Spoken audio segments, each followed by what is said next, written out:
Shalom saudara terkasih, sangat berbahagia dapat berjumpa dan bersekutu dengan Anda para pendengar.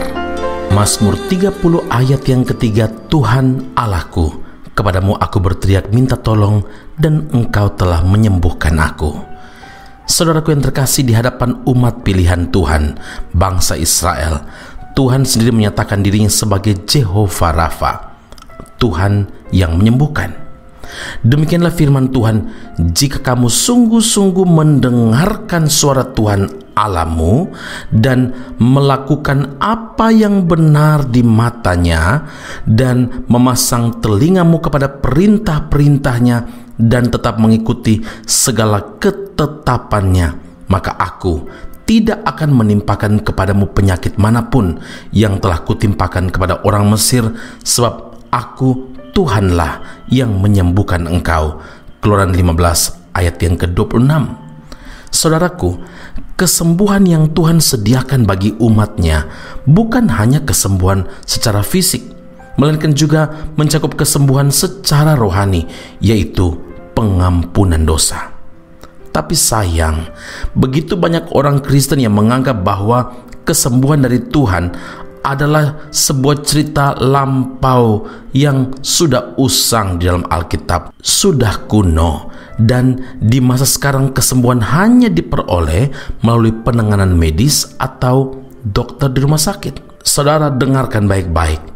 Tuhan yang memberikan kesembuhan kepada umatnya di zaman Alkitab adalah Tuhan yang sama, yang kuasanya tidak pernah berubah dari dahulu, sekarang, sampai selama-lamanya. Amin.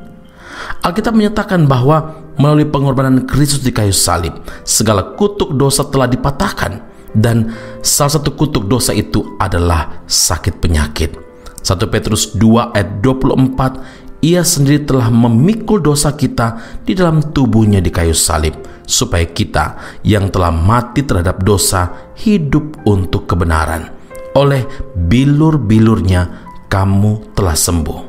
Dialah yang memikul kelemahan kita dan menanggung penyakit kita.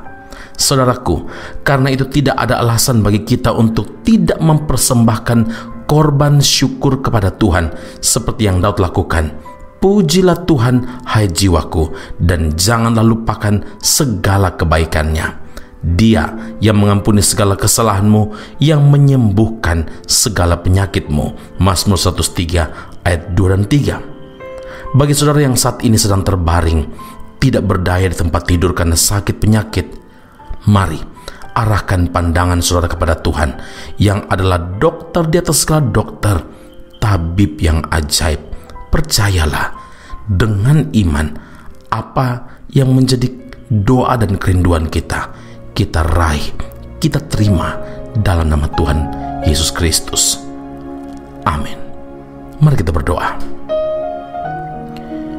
Bapa di surga, setiap umat-Mu yang saat ini terbaring karena lemah, tak berdaya, sakit penyakit menimpa anak-anak-Mu Tuhan, mari Engkau dengan kuasa bilur-Mu jamalah satu persatu mereka. Teguhkan, kuatkan mereka. Yakinkan bahwa Tuhan tidak pernah gagal melakukan keajaiban-keajaiban, kesembuhan-kesembuhan. Tuhan tahu apa yang menjadi prioritas, apa yang menjadi hal utama untuk setiap anak-anak-Mu yang saat ini berseru minta pertolongan Tuhan. Mari Tuhan, berikan damai sejahtera, ketenangan di dalam hati setiap anak-anak-Mu. Dan Engkau sendiri yang terus bekerja. Ketika mereka tenang, damai itu ada. Mereka ingat, mereka percaya, mereka yakini bahwa Tuhan yang telah melakukan kesembuhan demi kesembuhan, mujizat demi mujizat di dalam Alkitab adalah Tuhan yang sama, yang saat ini sanggup menyembuhkan anak-anak-Mu.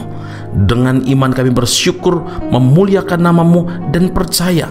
Yeremia 30 ayat yang ke-7, Tuhan yang berkata, sebab aku akan mendatangkan kesembuhan bagimu, aku akan mengobati luka-lukamu.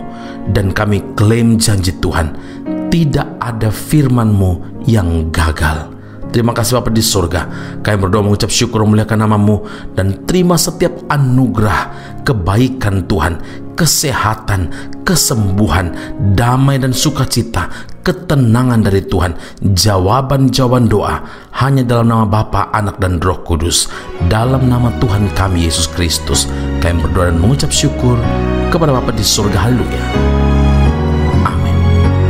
Tuhan Yesus memberkati Anda. Sampai jumpa. Keep on growing and never give up.